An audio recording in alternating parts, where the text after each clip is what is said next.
BJP జాతీయ ప్రధాన కార్యదర్శి బండి సంజయ్ మరో పాదయాత్రకు సిద్ధమయ్యారు. ఫిబ్రవరి 10వ తేదీ నుంచి విజయ సంకల్ప యాత్రను చేపట్టాలని నిర్ణయించారు. ఇక కరీంనగర్ ఎంపీ నియోజకవర్గం పరిధిలో లోక్సభ ఎన్నికల వరకు ఈ యాత్ర చేయాలని బండి సంజయ్ నిర్ణయం తీసుకున్నట్లుగా తెలుస్తోంది. కొండగట్టు అంజన్న ఆలయంలో పూజలు చేసి మేడిపల్లి నుంచి యాత్ర ప్రారంభించనున్నారు. రాజన్న సిరిసిల్ల జిల్లా తంగళ్లపల్లిలో యాత్రను ముగించనున్నారు. తొలి దశలో మొత్తం 119 కిలోమీటర్ల యాత్రను ప్లాన్ చేశారు. వచ్చే పార్లమెంటు ఎన్నికల్లో తెలంగాణలో 17 స్థానాలు బీజేపీ గెలుస్తుందని ఈ సందర్భంగా బండి సంజయ్ ధీమా వ్యక్తం చేశారు. బీఆర్ఎస్ కాంగ్రెస్ పార్టీలకు సరైన అభ్యర్థులు లేరని విమర్శించారు.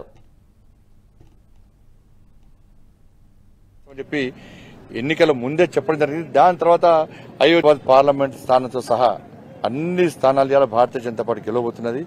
కాంగ్రెస్ పార్టీకి అభ్యర్థులు లేరు. బీఆర్ఎస్ పార్టీ అడ్రస్ గెలిచింది.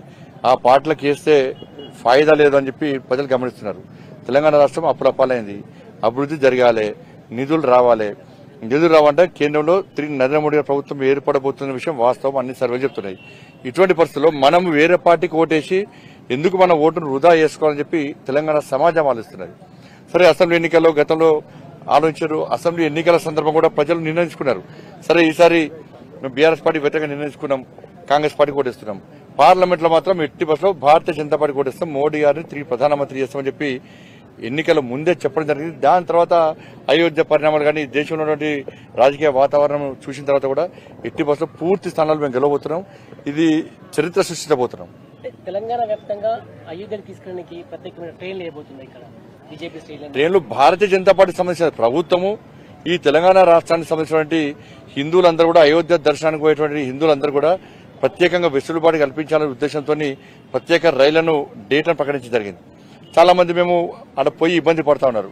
అక్కడ వసతులు లేక క్రౌడ్ ఎక్కువై అక్కడ చలితో ఇబ్బంది పడుతున్నారు. కాబట్టి ఇక్కడి నుంచి పోయే ట్రైన్లను వచ్చేటువంటి హిందువులందరూ కూడా భక్తులందరూ కూడా అక్కడ అన్ని సౌకర్యాలు ఏర్పాటేసి అన్ని వసతులు ఏర్పాటు చేసి వాళ్ళకి ఏ ఇబ్బంది కాకుండా తిరిగి అదే ట్రైన్లో తిరిగి రిటర్న్ అవడానికి అక్కడ వసతులు ఏర్పాటు. భారతీయ జనతా పార్టీ పరంగా కాదు, ఇది రైల్వే డిపార్ట్మెంట్ వాళ్ళు ప్రత్యేకంగా ఒక్కొక్క పార్లమెంట్ నియోజకవర్గానికి ట్రైన్లు ఏర్పడేసి భక్తులు తీసుకునే ప్రయత్నం చేస్తా ఉన్నారు. దాని సంబంధించి షెడ్యూల్ ప్రకటించాం కూడా. గావ్ చలో దేశవ్యాప్తంగా గావ్ చలో అభియాన్ కార్యక్రమాన్ని కేంద్ర నాయకత్వం తీసుకున్నది. దానిలో భాగంగా ప్రతి నాయకుడు ఒక్కొక్క. ఈ వీడియో మీకు నచ్చినట్టయితే లైక్ చేయండి, 10 మందికి షేర్ చేయండి. అలాగే కామెంట్ల రూపంలో మీ అభిప్రాయాలను మాతో పంచుకోండి. Nationalist hub group of channels ను సబ్స్క్రైబ్ చేసుకుని తెలుగునాట జాతీయవాద జర్నలిజాన్ని ప్రోత్సహించండి. ఈ వీడియో కింద ఉన్న బెల్ ఐకాన్ పై క్లిక్ చేయడం మర్చిపోవద్దు.